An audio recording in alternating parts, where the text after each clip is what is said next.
Ozioma, est-ce que tu me tiens tête? Ta mère t'a abandonné alors que tu étais prématuré dans les toilettes. Tu as été retrouvé à l'agonie. Ozioma lança ces mots à Mbéa, qui s'enfuit précipitamment, honteuse.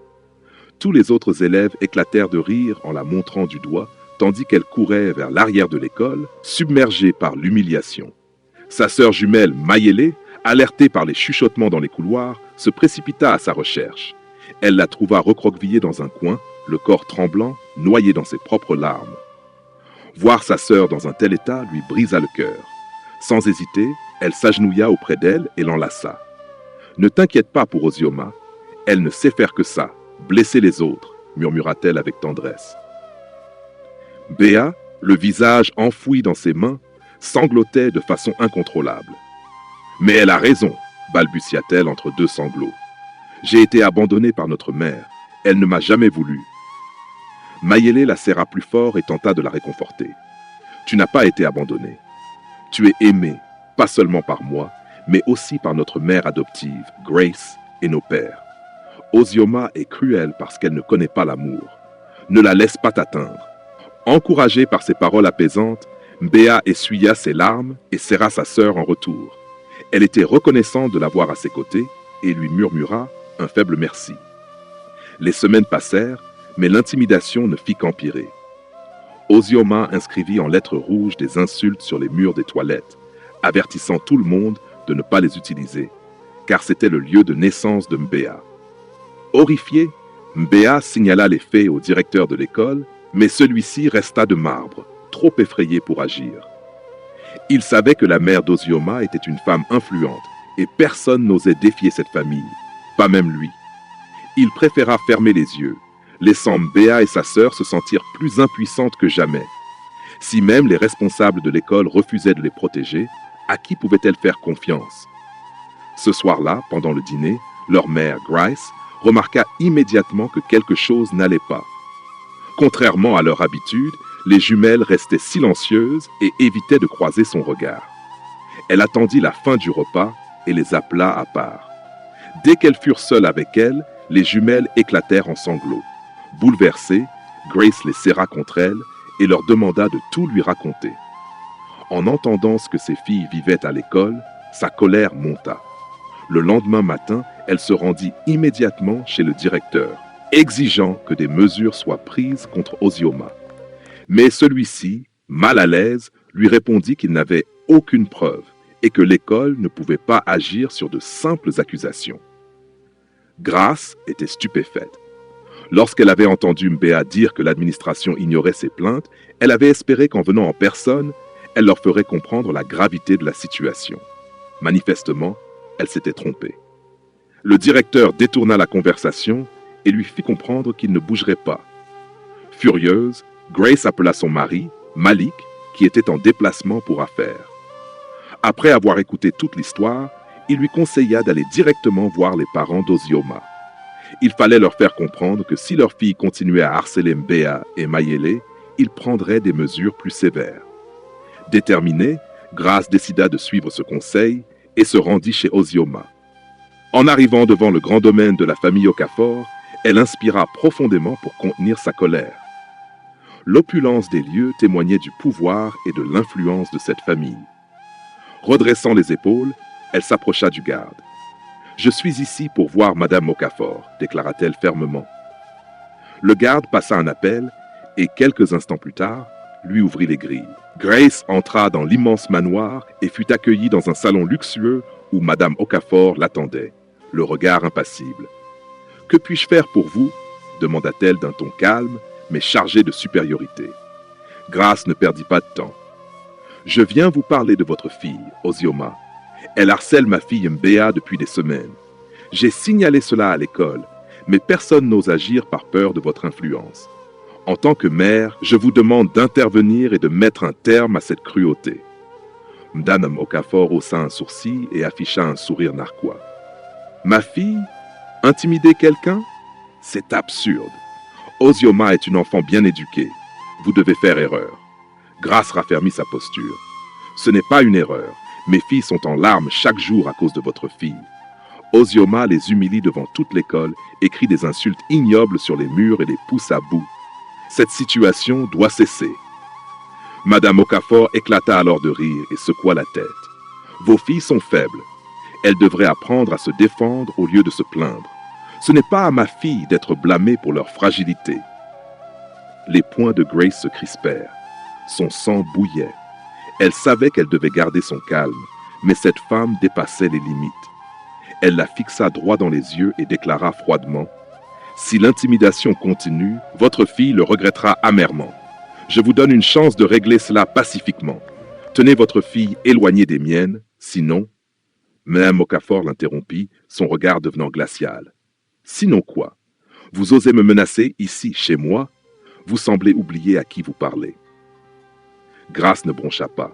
« Peu m'importe qui vous êtes. Tout le pouvoir que vous possédez ne vous donne pas le droit de laisser votre fille détruire la vie des autres. Prenez cet avertissement au sérieux, car la prochaine fois, je ne me contenterai pas de paroles. » Sans attendre de réponse, elle tourna les talons et quitta la maison, la colère bouillonnant en elle. En rentrant chez elle, Grace réfléchit à ce qu'elle ferait si Madame Okafor ignorait son avertissement. Elle savait que cette famille était influente, mais elle était prête à se battre pour ses filles. Lorsqu'elle arriva, elle trouva Mbéa et Mayele en pleurs. Elle venait d'être renvoyée de l'école et avait reçu l'ordre de ne plus jamais revenir. Grace comprit aussitôt. C'était l'œuvre de Madame Okafor. Furieuse, elle retourna à l'école avec ses filles et exigea une explication. Le directeur, nerveux, lui avoua que l'ordre venait d'en haut et qu'il n'avait pas le pouvoir de s'y opposer. Grace n'écouta pas ses excuses. Elle prit la main de ses filles et les ramena en classe sous les regards médusés des élèves.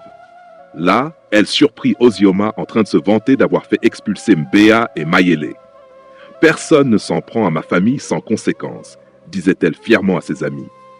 Un silence de plomb tomba sur la salle lorsque Grace entra. Ozioma blêmit. « Tu te crois intouchable, Ozioma ?»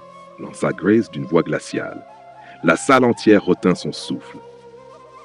Assise, tremblante et incapable de parler, Ozioma baissa les yeux. « Tu crois vraiment que le pouvoir de ta famille te donne le droit de détruire la vie des autres? Eh bien, laisse-moi te dire quelque chose. Tu as choisi la mauvaise personne à intimider. » Ozioma balbutia, cherchant désespérément à nier les accusations, mais aucun son ne sortit de sa bouche. Ses lèvres tremblaient et son regard fuyant trahissait sa panique. Autour d'eux, les élèves chuchotèrent entre eux, incertains de ce qui allait suivre. Grace se tourna vers le directeur, qui s'était discrètement glissé dans la salle, observant la scène avec nervosité. « Cette école est censée être un espace sécurisé où les enfants peuvent apprendre et grandir, pas un terrain de jeu pour les tyrans, » déclara-t-elle d'une voix ferme. « Si vous refusez d'agir, je m'assurerai que la presse expose la corruption qui gangrène cet établissement. » Le directeur, réalisant la gravité de la situation, tenta de calmer Grace. « Madame Grace, je vous en prie, il n'est pas nécessaire d'en arriver là, » supplia-t-il. Mais Grace ne se laissa pas distraire. « Ce sera nécessaire tant qu'Ozioma n'aura pas fait face aux conséquences de ses actes. Mes filles méritent justice, et je ne m'arrêterai pas tant qu'elles ne l'auront pas obtenue. » Elle quitta l'école, déterminée à obtenir réparation. Ce soir-là, Ozioma rentra chez elle et raconta tout à sa mère. Elle lui expliqua comment Grace l'avait humiliée devant toute la classe et l'avait menacée sans retenue. Madame Okafor, en entendant cela, sentit la colère monter en elle. « Elle a osé menacer ma fille ?» gronda-t-elle, le regard noir. Ozioma, ravie de savoir que sa mère la soutenait, retourna dans sa chambre avec un sourire. Elle savait que sa mère était capable de tout et cela lui donnait une assurance sans faille. Assise à son bureau, elle réfléchit à un plan pour faire payer les jumelles encore plus durement. Son regard tomba sur un petit vaporisateur sur son étagère. Une idée sournoise germa dans son esprit. Elle se leva, mélangea discrètement une concoction irritante à l'intérieur du vaporisateur et le laissa reposer sur sa table. Le lendemain matin, elle le prendrait avec elle et s'assurait que Mbéa et Mayele regrettent d'être venus à l'école ce jour-là. Le matin venu, Ozioma se réveilla plus tôt que d'habitude. Excitée, elle prit le vaporisateur soigneusement dissimulé dans son sac à dos. Son cœur battait d'impatience alors qu'elle imaginait la scène qui allait se dérouler. Dès son arrivée à l'école, elle scruta les couloirs, traquant ses futures victimes. Ses pensées étaient fixées sur la vengeance. Aujourd'hui, Béa et Mayele allaient souffrir. Quand la cloche retentit, annonçant le début des cours, les élèves se dispersèrent dans les couloirs. Ozioma repéra les jumelles marchant côte à côte vers leur casier. C'était l'occasion parfaite. Elle s'approcha lentement, veillant à ne pas attirer l'attention. Lorsqu'elle fut suffisamment proche, elle sortit discrètement le vaporisateur de son sac et, sans avertissement, pulvérisa le liquide directement sur leur visage. Un hurlement déchirant retentit dans le couloir. Mbéa, les yeux brûlants, tenta désespérément d'essuyer le liquide avec sa manche, mais la sensation de brûlure s'intensifia. « Qu'est-ce qui ne va pas chez toi ?» cria-t-elle en se tordant de douleur.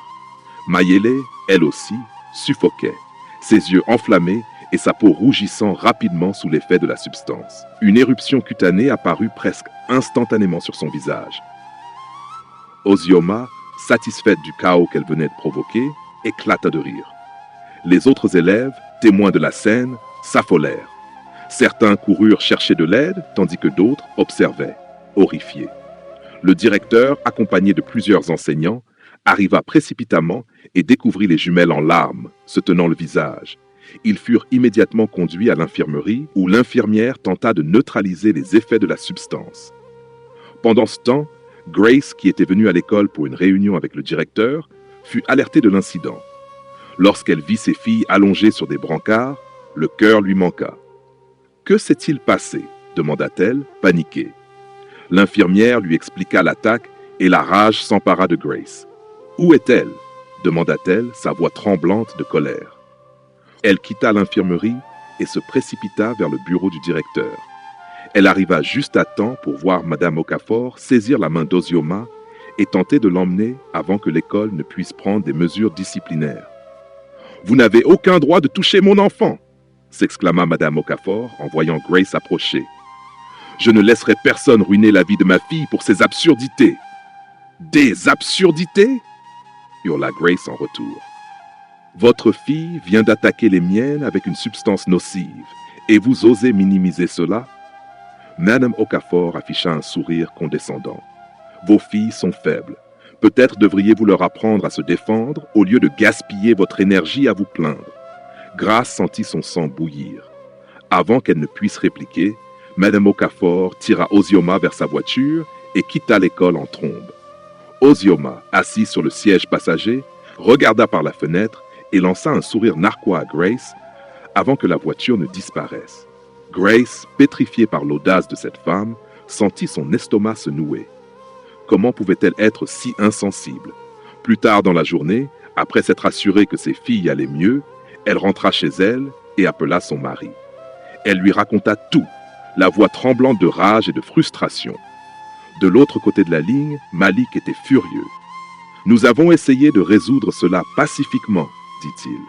Il est temps de prendre des mesures radicales. » Le lendemain matin, il contacta le gouverneur de l'État, espérant que celui-ci prendrait la situation au sérieux. Lorsqu'ils se rendirent à son bureau et lui expliquèrent toute l'histoire, le gouverneur les écouta avec un air impassible.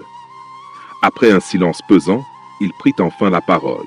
« Je comprends vos inquiétudes, » déclara-t-il lentement. « Mais Ozioma est la fille d'un ami proche. Les Okafor sont des figures influentes dans cet État et je suis sûr qu'il s'agit d'un malentendu. Vous savez comment sont les enfants, ils exagèrent souvent. » Malik sentit son cœur se serrer. « Gouverneur, nos filles ont été physiquement agressées. Ce n'est pas un malentendu. L'infirmière scolaire a confirmé les blessures et le directeur sait ce qui se passe. » Le gouverneur soupira, visiblement agacé. « Je compatis avec vous, mais ce n'est pas mon rôle d'intervenir dans des conflits personnels. Je suis sûr que la famille Okafor saura gérer la situation correctement. » Grace serra les poings, tentant de contenir son indignation. « Nous sommes venus ici en quête de justice, dit-elle lentement. Et vous nous dites que vous ne ferez rien à cause de votre amitié avec les Okafor ?» Le gouverneur força un sourire crispé. « Je dis simplement que je ne peux pas interférer dans une affaire familiale. J'ai confiance en la famille Okafor pour régler cela. » Malik et Grace se levèrent, profondément écœurés. Le système même qui devait protéger leurs filles favorisait les coupables. Mais ils n'allaient pas abandonner. Grace et Malik quittèrent le bureau du gouverneur, le cœur lourd et l'esprit embrouillé. Le système censé protéger leurs filles ne faisait en réalité que défendre ceux qui les persécutaient. L'inaction du gouverneur, dictée par sa loyauté envers les Okafor, réduisait leurs espoirs d'obtenir justice. De retour chez eux, Grace et Malik s'assirent pour discuter de leurs prochaines actions. Porter plainte auprès des autorités locales n'avait rien donné, et maintenant même, le gouverneur s'était détourné d'eux. Mais abandonner n'était pas une option. Ils décidèrent de rassembler toutes les preuves possibles. Des témoignages d'élèves, des rapports médicaux de l'infirmerie scolaire et d'exposer l'affaire au grand public. Ils contactèrent un journaliste reconnu pour dénoncer les injustices et la corruption. Intrigué par l'histoire d'une famille puissante utilisant son influence pour étouffer les victimes, le journaliste accepta d'enquêter.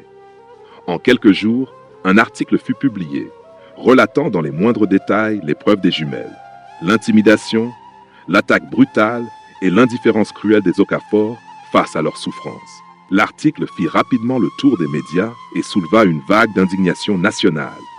Les gens commencèrent à se poser des questions sur l'emprise des riches sur le système judiciaire. Sur les réseaux sociaux, des milliers d'internautes exigèrent justice pour Mbea et Mayele. La pression monta rapidement, forçant même le gouverneur à réévaluer sa position. L'affaire était devenue trop importante pour être ignorée. Finalement, la nouvelle parvint jusqu'au bureau du président, qui déclara officiellement prendre en charge le dossier. Des avocats et des enquêteurs de renom furent mandatés pour faire toute la lumière sur l'affaire. Avec l'intervention du gouvernement, la situation prit une tournure radicale. Une équipe d'enquêteurs fut envoyée à l'école afin d'interroger enseignants, élèves et le directeur au sujet de l'intimidation et de l'attaque dont avaient été victimes Mbea et Mayele. Les médias intensifièrent leur couverture, révélant des faits troublants sur l'influence des Okafor sur l'école et sur certains hauts fonctionnaires. L'opinion publique se retourna massivement contre la famille, révoltée par l'abus de pouvoir et l'échec des institutions à protéger les enfants vulnérables. Madame Okafor, paniquée, ne comprenait pas comment une simple querelle scolaire avait pu attirer l'attention du bureau présidentiel. Elle tenta d'user de son influence et de ses contacts pour calmer la situation, mais il était trop tard. Désormais, même son pouvoir ne suffisait plus à protéger Ozioma des conséquences de ses actes. Le monde des Okafor s'effondrait sous le poids du scandale, des enquêtes judiciaires et de la pression médiatique. Pendant ce temps, Mbea et Mayele se remettaient doucement à l'hôpital. Les blessures sur leur visage cicatrisaient progressivement et elles trouvaient du réconfort auprès de leurs parents, y compris leur père biologique, Gauthier. Malgré la douleur, ils étaient soulagés de voir que la justice était enfin en marche. Un matin, alors qu'ils étaient à l'hôpital, une agitation inhabituelle se fit entendre dans les couloirs. En regardant par la fenêtre, ils aperçurent le convoi présidentiel. Le silence tomba dans la chambre. Quelques instants plus tard, la porte s'ouvrit, laissant entrer une femme élégante mais visiblement nerveuse. Tous la regardèrent avec curiosité et méfiance. Elle inspira profondément avant de briser le silence. « Je suis Amara », dit-elle d'une voix tremblante. « Je suis venue voir les jumelles. » Grace et Gauthier échangèrent un regard perplexe, attendant qu'elle s'explique. Gauthier fronça les sourcils. Il reconnaissait ce visage. Lentement, des souvenirs remontèrent à la surface. Il l'avait rencontrée des années plus tôt, à une époque où sa vie était bien différente. Ils s'étaient croisés dans un bar de la ville. Elle l'avait abordé, visiblement éméché, et ils avaient passé la soirée ensemble. Ce qui devait être une aventure sans lendemain avait conduit à la naissance des jumelles. Ce qu'il ignorait, c'était qu'Amara n'était pas une femme ordinaire. Elle était la fille adoptive du président, élevée sous le poids des attentes et des traditions rigides d'une famille puissante. Lorsqu'elle avait découvert sa grossesse, la peur et la honte l'avaient submergée. Elle savait que ses parents adoptifs, stricts et intransigeants, ne toléreraient jamais un scandale. Terrifiée par la perspective d'être rejetée, elle avait pris une décision irréversible, avorter. Mais ce qu'elle ignorait, c'était qu'elle portait des jumeaux. Pendant toutes ces années, elle avait vécu avec la culpabilité d'avoir tué un enfant et d'en avoir abandonné un autre dans des toilettes, persuadée qu'il n'avait pas survécu. Elle n'apprit la vérité que récemment, en entendant parler du scandale des jumelles maltraitées dans une école de Lagos. Intriguée, elle en parla à son cuisinier, qui lui fit remarquer à quel point les enfants ressemblaient à elle. Ce fut un choc. Elle fit immédiatement effectuer un test ADN en secret. Quand les résultats confirmèrent qu'elles étaient ses filles, son monde bascula. Face à elle, dans cette chambre d'hôpital, elle se sentait submergée par la honte et le regret. Gauthier, le regard dur, finit par briser le silence. « Comment as-tu pu faire ça ?» Sa voix était lourde de reproches. Amara déglutit difficilement, les larmes aux yeux. « J'étais jeune et terrorisée, murmura-t-elle. Mon père était un homme puissant, obsédé par sa réputation. Il n'aurait jamais accepté un enfant né hors mariage. J'avais peur de tout perdre, alors j'ai fait le pire choix de ma vie. J'ai abandonné mon propre enfant, sans savoir qu'il avait survécu. » Elle baissa la tête avant de continuer d'une voix brisée. « Je suis consciente que rien ne pourra réparer ce que j'ai fait. Mais maintenant que je sais que vous êtes en vie, je ne peux pas rester éloignée. Je veux être là pour vous, si vous me le permettez. Mais je ne suis pas venu vous arracher à Grace. Elle a été votre mère et rien ne changera cela. » Un long silence suivit. Béa et Mayele, sous le choc, restaient immobiles. L'idée que la fille du président puisse être leur mère biologique leur semblait irréelle. Finalement, Béa leva les yeux vers Amara, la voix à peine audible. « Pourquoi maintenant? Où étais-tu toutes ces années ?» Le regard plein de larmes, Amara s'approcha doucement. « Je n'ai aucune excuse, avoua-t-elle. J'ai été lâche. Toute ma vie, j'ai fui mes responsabilités par peur. Mais en découvrant la vérité, quelque chose s'est brisé en moi. Je ne pouvais plus rester silencieuse. Je ne demande pas que vous me pardonniez immédiatement. Mais je suis ici et je ferai tout pour mériter votre confiance. » Mayele échangea un regard avec sa sœur avant de fixer Amara avec intensité. Après un moment de réflexion, elle déclara d'une voix calme mais assurée. « Nous te pardonnons, mais nous resterons avec Grace, car c'est elle qui a toujours été notre mère. » Un flot d'émotions traversa le visage d'Amara. Elle hocha lentement la tête. « Je ne l'aurais pas voulu autrement, » souffla-t-elle. « Grace a été la mère que vous méritez, et jamais je ne chercherai à la remplacer. » Les yeux brillants, Grace prit enfin la parole. « Le pardon n'efface pas le passé, Amara. Mais pour le bien des filles, nous te pardonnerons. Personne n'est parfait. » Amara la regarda avec gratitude, puis tourna à nouveau les yeux vers ses filles. Elle n'était peut-être pas prête à l'accueillir dans leur vie, mais c'était un début. Et cette fois, elle comptait rester. Amara esquissa un sourire, les larmes aux yeux, et remercia Grace ainsi que les jumelles pour leur pardon. Gauthier, toujours sous le choc des révélations, finit par poser une question qui lui brûlait les lèvres. « Tu as dit que ton père est le président. Est-il au courant de tout cela ?» Amara inspira profondément et secoua la tête. « Non, il ne l'est pas encore, » répondit-elle d'une voix calme avant d'ajouter avec détermination. « Mais je suis prête à l'affronter. Il est un homme différent maintenant, plus compréhensif et plus sage. Je veux qu'il rencontre ses petites filles. » Un silence intense s'installa dans la pièce, chacun pesant le poids de ses paroles. Amara avait vécu toute sa vie sous l'ombre des attentes de son père, mais aujourd'hui, elle était prête à lui faire face et à lui présenter Béa et Mayele comme ses petites filles. Quelques jours plus tard, après avoir rassemblé tout son courage, Amara emmena les jumelles à la rencontre de leur grand-père. Elle ignorait comment il réagirait, mais elle savait que ce moment était inévitable. Arrivée à la villa présidentielle, Béa et Mayele observèrent les lieux avec un mélange d'émerveillement et de nervosité. Chaque pas qu'elles faisaient résonnait dans l'immense demeure. Lorsqu'elles furent introduites dans le bureau du président, elles virent un homme imposant, à la prestance indéniable, les attendre avec un regard indéchiffrable. Amara s'approcha, son cœur battant à tout rompre. « Père, » commença-t-elle, sa voix tremblante, « j'ai quelque chose d'important à te dire. » Le président se tourna lentement vers elle, son regard perçant.